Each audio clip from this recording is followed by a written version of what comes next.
Hi dear friends, ഇന്നത്തെ നമ്മുടെ recipe ഡെവിൽഡ് eggs. ഒരു പേര് കേട്ട് ആരും അന്തം വിടേണ്ട, ഇതൊരു കിടുക്കാച്ചി ഐറ്റാണ്. കിഡ്സിനൊക്കെ എന്തായാലും ഇഷ്ടമാവും. വളരെ എളുപ്പത്തിൽ തയ്യാറാക്കാനും പറ്റും. അപ്പോൾ വീഡിയോ ഇഷ്ടമായാൽ പ്ലീസ് ചാനലൊന്ന് സബ്സ്ക്രൈബ് ചെയ്ത് സപ്പോർട്ട് ചെയ്യണേ. അപ്പോൾ നേരെ വീഡിയോയിലോട്ടേക്ക് പോകാം. അപ്പോൾ ആദ്യം തന്നെ നമുക്കൊരു സോസ് പാൻ എടുക്കാം. അതിലോട്ടേക്ക് ഞാനൊരു 5-8 മുട്ട പുഴുങ്ങാൻ വെച്ചിട്ടുണ്ട്. അപ്പോൾ മുട്ടൻ്റെ തോടൊക്കെ കളഞ്ഞിട്ട് ഞാനിപ്പോൾ ഒരു പ്ലേറ്റിലോട്ടേക്ക് വെച്ച് കൊടുത്തിട്ടുണ്ട്. ഇനി നമുക്കിതിൽ നിന്നൊരു മുട്ട എടുക്കാം. ഇതിനെ രണ്ടായിട്ട് നമുക്കിതൊന്ന് കട്ട് ചെയ്തെടുക്കാം. അപ്പോൾ ഇതുപോലെ രണ്ടായിട്ടൊന്ന് കട്ട് ചെയ്തെടുക്കുക. എന്നിട്ട് ഇതിൻ്റെ യെല്ലോ ഭാഗം, അതായത് ഇതിൻ്റെ മഞ്ഞ ഭാഗം നമുക്കിത് വേറൊരു ബൗളിലോട്ടേക്ക് സെപ്പറേറ്റ് ചെയ്ത് മാറ്റാം. കണ്ടില്ലേ, ഇതുപോലെ നമുക്ക് എല്ലാ മുട്ടൻ്റെയും ഇതുപോലെ തന്നെ സെപ്പറേറ്റ് ചെയ്തെടുക്കാം. അപ്പോൾ ഞാനിവിടെ വെള്ളയും മഞ്ഞയും ഇതുപോലെ വേറെ വേറെ പ്ലേറ്റിലോട്ടേക്ക് സെപ്പറേറ്റ് ചെയ്ത് മാറ്റി വെച്ചിട്ടുണ്ട്. ആദ്യം തന്നെ നമുക്കൊരു മുട്ട നന്നായിട്ടൊന്ന് ബീറ്റ് ചെയ്തെടുക്കാം. പിന്നെ നമുക്ക് വേണ്ടത് കുറച്ച് ബ്രെഡ് ക്രംസ് ആവശ്യമുണ്ട്. അതും ഇവിടെ റെഡിയാണ്. അപ്പോൾ ആദ്യം തന്നെ ഇതിങ്ങനെ സെറ്റ് ചെയ്ത് നോക്കാം. ഒരു മുട്ട എടുത്തിട്ട് ആദ്യം തന്നെ നമുക്കൊന്ന് കോൺഫ്ലവറിലൊന്ന് കോട്ട് ചെയ്തെടുക്കണം. അപ്പോൾ അതിൻ്റെ വീടിൻ്റെ നിന്ന് മിസ്സായിട്ടുണ്ട്.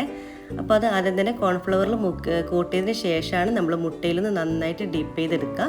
അതിന് ശേഷമാണ് നമ്മളിതുപോലെ ബ്രെഡ് ക്രംസിലൊന്ന് കോട്ട് ചെയ്തെടുക്കുക.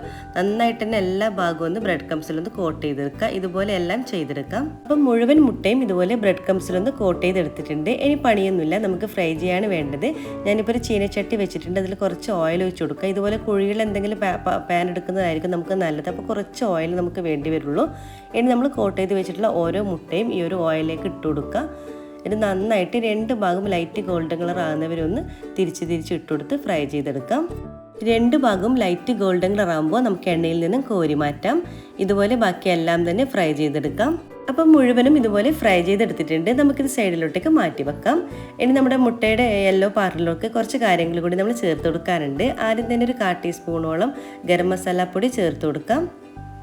1/2 ടീസ്പൂൺ കുരുമുളക് പൊടി ചേർത്ത് കൊടുക്കാം. ഇനി ഇതിലോട്ടേക്ക് ടൊമാറ്റോ സോസ് ചേർത്ത് കൊടുക്കാം. ഞാനിപ്പോൾ 2 ടേബിൾ സ്പൂൺ ചേർത്ത് കൊടുക്കുന്നുണ്ട്. ഇതിന് ഇത്ര അളവൊന്നുമില്ല, നിങ്ങൾക്ക് എത്രയാണ് വേണ്ടത് അത്ര ചേർത്ത് കൊടുക്കാം. പിന്നെ ഇതിലോട്ടേക്ക് ആവശ്യത്തിന് മയണൈസ് ചേർത്ത് കൊടുക്കാം. നിങ്ങൾക്ക് എത്രയാണോ അത്ര അതിനനുസരിച്ച് ചേർത്ത് കൊടുക്കാം.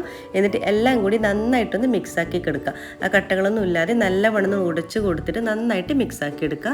ഫൈനലായിട്ട് ഇത്തിരി മല്ലിയില കൂടി അരിഞ്ഞത് കൂടി ചേർത്ത് കൊടുക്കുന്നുണ്ട്. എന്നിട്ട് വീണ്ടും ഒന്ന് നന്നായിട്ടൊന്ന് യോജിപ്പിച്ചെടുക്കുക. അപ്പോൾ ഇതെങ്ങനെ ഇനി സെറ്റ് ചെയ്ത് നോക്കാം. ഇനി ഫ്രൈ ചെയ്ത് വെച്ചിട്ടുള്ള നമ്മുടെ ഒരു മുട്ട എടുക്കാം. അതിലോട്ടേക്ക് നമ്മുടെ ഒരു മിക്സ് ഇതിൻ്റെ മുകളിലോട്ടേക്ക് ഇട്ട് കൊടുക്കാം. നിങ്ങൾക്ക് വേണമെങ്കിൽ പൈപ്പിംഗ് ബാഗിലാക്കിയിട്ടും വെച്ച് കൊടുക്കാം കേട്ടോ. അല്ലെങ്കിൽ ഇതുപോലെ സ്പൂണിൽ വെച്ചിട്ട് ചെയ്ത് കൊടുത്താലും മതി. ഇതുപോലെ ബാക്കിയെല്ലാം തന്നെ ചെയ്തെടുക്കാം. ഇനി ഫൈനലായിട്ട് ഇതിൻ്റെ മുകളിൽ ഇത്തിരി പാപ്രിക്ക പൗഡർ ഒന്ന് സ്പ്രെഡ് ചെയ്ത് കൊടുക്കുന്നുണ്ട്. ഇത് കയ്യിലില്ലെങ്കിൽ ഇത്തിരി മുളക് പൊടി ഒന്ന് സ്പ്രെഡ് ചെയ്ത് കൊടുത്താലും മതി. അപ്പോൾ നമ്മുടെ വെറൈറ്റി കിടിലൻ ഐറ്റം ഇവിടെ റെഡി ആയിട്ടുണ്ട്. എല്ലാവർക്കും ഇഷ്ടമാവും. ഇതിൻ്റെ ടേസ്റ്റ് അറിഞ്ഞാൽ പിന്നെ നിങ്ങൾ വിടൂല, അത്രയും ടേസ്റ്റാണ്. കിഡ്സിനൊക്കെ എന്തായാലും ഇഷ്ടമാവും. അപ്പോൾ എല്ലാവരും മസ്റ്റായിട്ടൊന്ന് ട്രൈ ചെയ്ത് നോക്കുക. ഫീഡ്ബാക്ക് അറിയിക്കുക. ഇഫ്താറിൻ്റെ സമയത്തും ഗസ്റ്റ് വരുമ്പോഴൊക്കെ നമുക്ക് വെറൈറ്റി ആയിട്ട് തയ്യാറാക്കാൻ പറ്റിയ നല്ല അടിപൊളി ഐറ്റമാണ്.